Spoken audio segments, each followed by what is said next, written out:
When it comes to the biggest locker room cancer currently in the league, Pierre-Luc Dubois has seemingly taken the mantle in Los Angeles, as Dubois has possessed a me-first attitude that has rubbed countless teammates and spectators alike the wrong way. In this video, we're going to go over the reasons as to why PLD has been and is currently viewed as an extremely toxic player. And with that, here is why Pierre-Luc Dubois is a locker room cancer.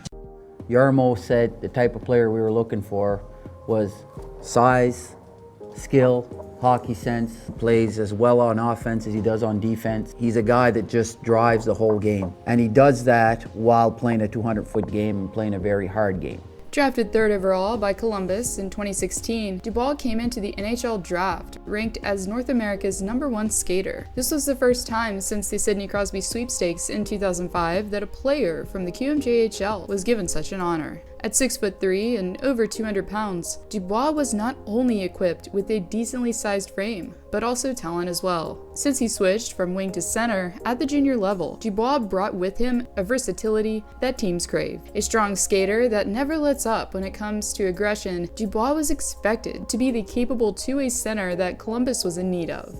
And for a while anyways, Ohio's capital embraced Dubois and observed while he continued to impress and work his way up to the eventual role of being the #1 center. By the time December of 2020 came around, the assumption was that Dubois would remain a Blue Jacket for the foreseeable future. However, as most of us know, at the start of the 2020-21 season, Dubois was traded to Winnipeg instead. But it's due to the events that transpired prior to the trade that is partially why this video is being made in the first place.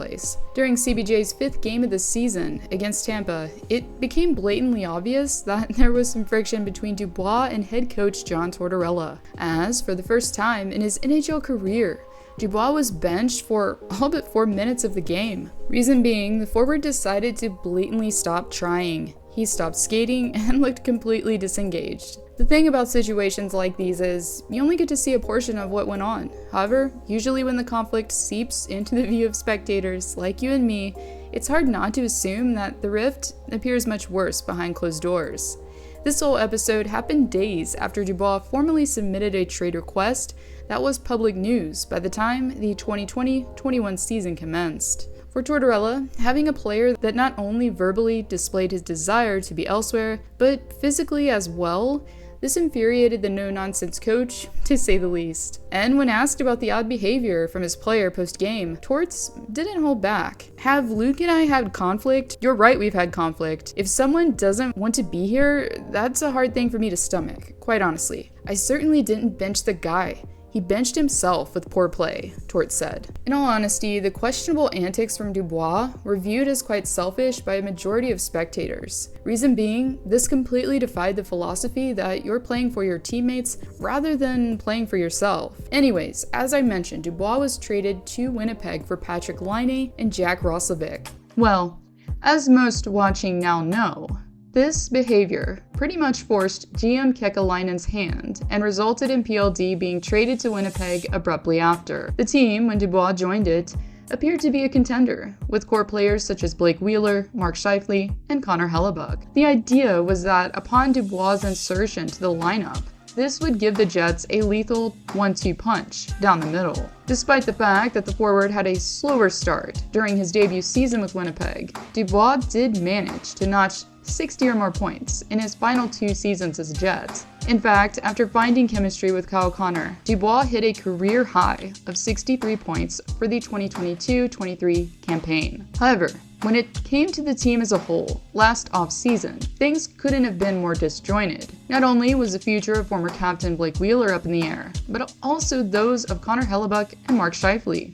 As the two who were pending UFAs, when the Jets were dealt an early first-round exit, had yet to recommit to remain with the team.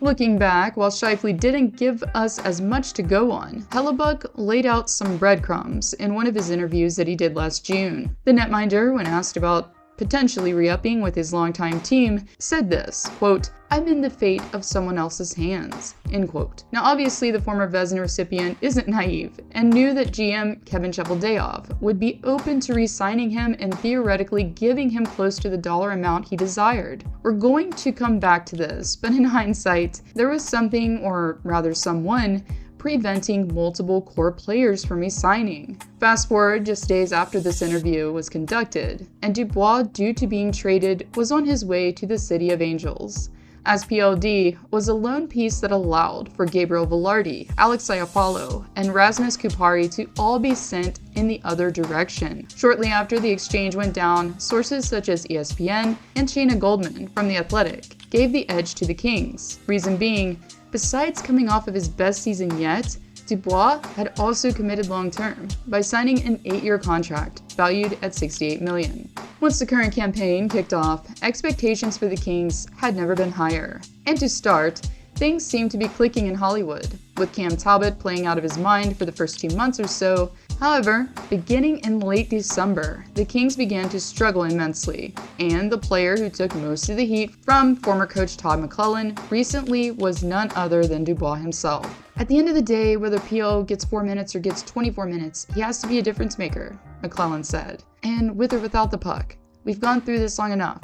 It's time. Reason being, seemingly after he was given a hefty pay raise, Dubois has taken his foot off the gas conceptually. Currently, after playing in games for LA, Dubois has only been able to muster up 21 points throughout, and McClellan was on the money as well when it came to his defensive play. Considering the fact that the forward is a -16 and the next closest player is a -6, definitely says something. To top it all off, veteran Drew Doughty, after losing to Buffalo, made some rather pointed comments, saying, "I think we've got guys in this room that are too worried about themselves and worried about their points and worried about stuff like that," he said. While the defenseman didn't come out and say it, most that know anything about Dubois can't deny that he has been worried about himself since day one. Now that we touched on that, it's time to turn back to another teammate of Dubois who, unlike Doughty, didn't leave his name out of his mouth while voicing his frustrations. According to Jets head coach Rick Bowness, the goaltender told him that he was happy that Dubois was traded. "I know after talking to him, he was very pleased with the trade that we made with the LA Kings," the coach commented.